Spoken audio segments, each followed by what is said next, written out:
Sagantaa har'aaf qabanne keessa ogeessi kaameraa Reuters kumarraa gammachuu hidhaa guyyoota 12 booda gadhiifamu. Dhimma biraan dararaa lammiilee Itoophiyaa mana hidhaa Saawudii keessa jiran irra qaqqabu. Kaleessa nyaata lagannee fakkeenyaaf yoo xiqqaate sa'a tokko ol harka gaaratti ol qabnee miila takkaan nu dhaabaa tura yoo xiqqaate sa'a tokko ol askarri jechuudha. Barataa Yuunivarsiitii Hawaasaa A+41 galmeessuun eebbifame. Kaayyoon ganama itti ba'e sun immoo ofii koo baradhee ofiis ta'ee maatii koof ta'ee saba koodhaafis biyya koodhaafis ta'uudha. Odeessaalee gaggabaaboos qabna. Qopheessaan Zalaalam Taaddasaati kan isinii dhiyeessu an Hirphaa Gammachuuti.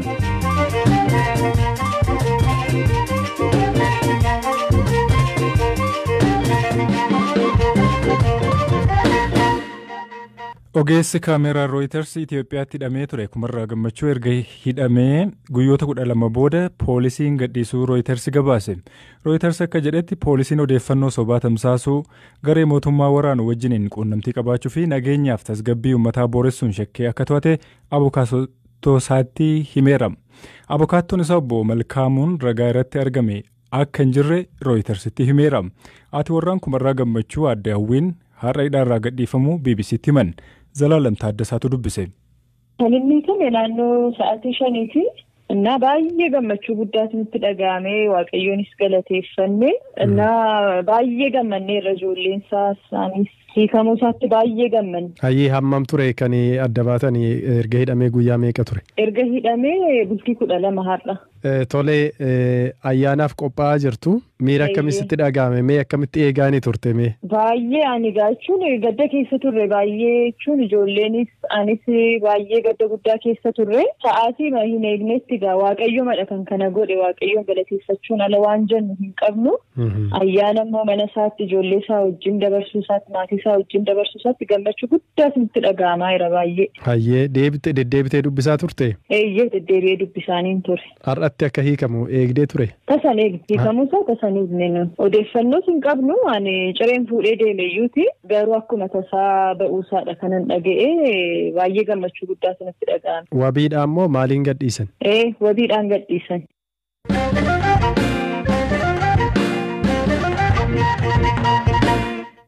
Lammiileen Itoophiyaa hedduun mana hidhaa Saawudii Jiddaa bakka Shamusii jedhamu keessatti hidhamuun yeroo dheeraadhaaf dararamaa jiraachuu BBCtti himan. Namoonni BBC'n dubbise akka jedhanitti mana hidhaa keessatti erga darbatamanii qaamni isaan baasu waan dhabameef mootummaan nuuf qaqqabuu qabaa jedhan. Zalaalam Taaddasaa dabalatasaa qabamu. Daa'ima umriin isaallee hidhaaf hin geenyetu as nu keessa jira waan nama ajaa'ibu kan askaraan yeroo qabamutti sammuun isaa baqaqee miilli isaa. Amiin Usmaan jedhama godina Arsii aanaa shirkaa irraa ture waggaa 6 dura gara Saawudii carraa hojii barbaacha kan deeme amma erga bakka hojii isaa Saawudii keessaa qabamee hidhamee ji'a 8 guutuu hima mana hidhaa 2 keessa akka ture kan himu Amiin hojjennee jijjiiramna jennee biyyaa baanus haalli amma keessa jirru garuu abdii nu kutachiiseera jedha. Iddoo dalagaatii na qabanii achirra na qabaniitiin mana hidhaa Xareekar jedhamu keessatti nu hidhanii mana tokko keessatti gara nama 200 ho'itiin nu hidhanii achi baatii tokko nu toosiisanii achirraa mana baadiyaa Riyaad mana hidhaa Haa'ir jedhamu nu geessanii mana san keessa bilbilli waan tokko wanti biraa ta'uti qubaallee seenatuuniin hin danda'amu uffata waan hunda nurraa yaatanii achitti baatii 4 nu hidhanii. Dabalataan Amiin tibbanaa qaamni nu birmatu dhimnaan lagannaa nyaataa goonee jedhe imbaasiin erga miidhaan nurra gahee dhufee kan jedhu Amiin sanuu deebii gahaan nuuf kennan hin jiru jedhe. Imbaasiin kaleessa fakkeenyaaf nyaata lagannee turre dhufee nu dubbisaniitiin turani kaleessa nyaata lagannee fakkeenyaaf yoo xiqqaate sa'a tokko ol harka gaaratti ol qabnee miila takkaan nu dhaabaa tura yoo xiqqaate sa'a tokko ol askarri jechuudha. Daa'ima umriin isaallee hidhaaf hin geenyetu as nu keessa jira waan nama ajaa'ibu kan askaraan yeroo qabamutti sammuun isaa baqaqee miilli isaa miidhaan guddaan irra gahee miila isaa keessa sibiilatu jira. Mana hidhaa sana keessas kutaa tokkicha keessa hanga namoota 200 ta'anii hidhamanii akka jiran hima dargaggoon kun namootni hidhamanii jiran yoo dhukkubsatanis yaalii fayyaa kan arganne hima. Manuma yaalaa nu geessaalle jennee yoo gaafanne ni tumamna isin Itoophiyaadha yaalan qabdanii nuun jedhani nama fakkeenyaaf mana hidhaa kanatti miti mana hidhaa dura ture tokkotti nama nurratti du'e jira nurraa baasuu didanii reeffa isaallee nurraa baasuu didanii kan nurra oole jira. Namni biraa dubbisne Badiruu Huseen jedhamus achuma mana hidhaa Shumesii keessa jira. Innis mana hidhaa keessatti namootni dhukkubsatanillee darara hamaaf saaxilamaa jiraachuu hime. uummata dhukkubsataa uummata fincaan irraa bu'uu hin dandeenye dhukkubsatee achi gara tokkotti illee socho'uu hin dandeenye geessanii mana fincaanii keessatti hidhanii achi tiraadhaan ukkaamsaa oolanii kaamana hakimaa takka hin geessine oolchanii halkan nutti deebisan. Mucaan takka fincaan irraa bu'uu didee guyyaa 3 taa'e itti deebisuu jennee hoggaa nuti kadhannu nuti kana mana hakimaa geessineen finnee nuun jedhan kan isaan geessan garuu hammaama keessa oolchanii fidan. Namoota hidhamanii jiran keessaa namni biraan dubbisne Usmaan Mahammad ammoo mootummaan gara biyya keenyaatti akka nu galchu barbaanna lammiileen Itoophiyaa Saawudii mana hidhaa adda addaa keessatti hidhamanii jiran baay'eedha jedha. Dhimma kana mootummaan Itoophiyaa akkamiin hordofaa jira jennee dubbii himaa ministeera dhimma alaa Itoophiyaa Ambaasaadder Diinaa Muftii gaafanneerra. Yeroo baay'ee torbaaniin nama baay'eetu Saawudii irraa, Kuweet irraa, Beeyruut irraa biyyoota Araboota warri rakkatan baay'eetu dhufan. Haa ta'u malee hin xumuramne warri hafanii immoo ammas hidhaa keessa jiran seeraan ala achi jiran warri fakkeenyaaf embasiin keenya konsulaan keenya achi jiru riichaawutiin biran goone fagoo jiran yoo ta'e isaan duubatti hafanii taa'ama. Fakkeenyaaf boru amma Yemen irra namni baay'eetu gara. Hoffulii warri amma rakkatan kun warra miisdi ta'an malee beezikalii yeroo dheeraa keessatti Itoophiyaan namni tokko lammiin isaa tokko achitti akka rakkatee hafuun barbaadu hojjetamaa jiraachuu qabdi. Amnesty International gabaasa dhiyeenya kana baaseen lammiileen Itoophiyaa hedduun isaanii manneetii hidhaa Saawudii keessatti argaman dararamaa jiraachuu ibsee ture.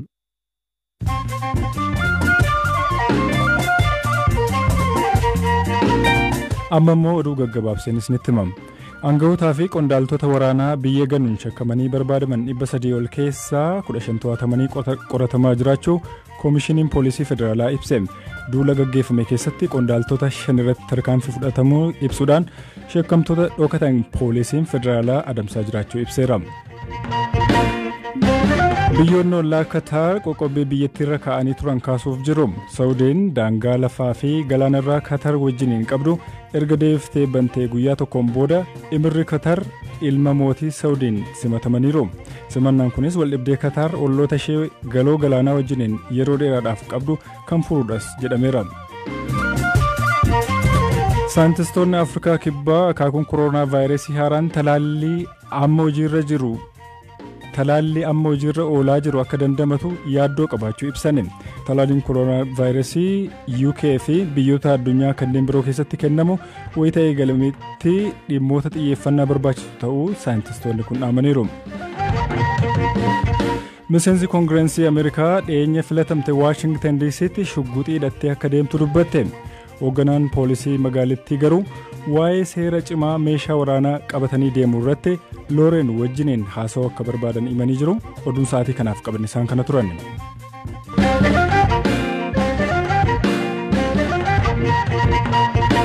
Gara qabiyyee sattaanutti yoo ceenu naannoo Beenishaangul Gumuz tibbana walitti bu'insa uumameen lubbuun namoota hedduu darbuun namoonni 100tti dhiyaatan qe'ee isaanii irraa buqqaaniiru. Daa'imman dubartoonnii fi namoonni umuriidhaan jaaran deeggarsa gahaa argataa akka hin jirre kaasaniiru. Hojii gaggeessaan koomishinii sodaa balaa naannichaa obbo Tarraaqany Taaffasa nageenya buqqaatotaa kana eeguudhaaf xiyyeeffannaan jalqabaa kennamee hojjetamaa jiraachuu dubbatanii. Deeggarsi kennamuu addaan cituu isaatiin wal qabatee obbo Tarraaqany gaafanneerra. ከሐምሌ 2012 በኋላ መፈናቀሎች አሉ መተከል akka lakkoofsa Itoophiyaa bara 2010 irraa jalqabee naannoo keenyatti namoonni buqqaan turaniiru hunda isaanii deebisnee qubsiifnee ture ammas waxabajjii bara 2012 booda godina Matakkal aanaalee 5 keessatti namoonni qeerraa buqqaanii jiru aanaalee Gubaa Bulan Dibaaxii Wambaraaf Manduuraa keessaa buqqaan dhiyeenyatti ajjechaa sukkanneessaa Bulanitti qaqqabe hordofuun namoonni hedduun qeerraa buqqaaniiru waliigalatti namoonni 100tti siiqan buqqaanii jiru namoonni magaalaa Chaagnii naannoo ollaatti baqatanis jiru deeggarsi harka namaatiin kennamuuf gahaa miti deeggarsa lubbuu baraarsuutu kenname midhaan kiloogiraama 15 ji'a tokkotti kennamee fi gahaa miti jedhu namoonni buqqaan lakkoofsi namoota buqqaanii heddummachuurraa kaka'e saffisaan iddoo gargaarsi hin geenye jira humna naannichaa ol waan ta'eef koomishinii hooggansa sodaa balaa federaalaatti beeksifnee jirra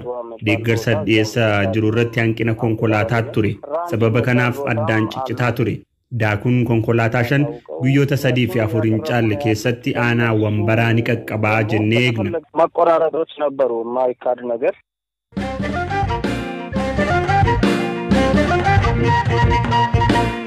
Tibbana yuunivarsiitiileen Itoophiyaa barattoota barsiisaa turan hedduu eebbisiisaa jiru. Barattoota bara kana eebbifaman keessaa yuunivarsiitii Hawaasaatti kan eebbifame barataa qabxii olaanaa galmeessis tokko dubbisneerra. Leencoo Dirribaa jedhama.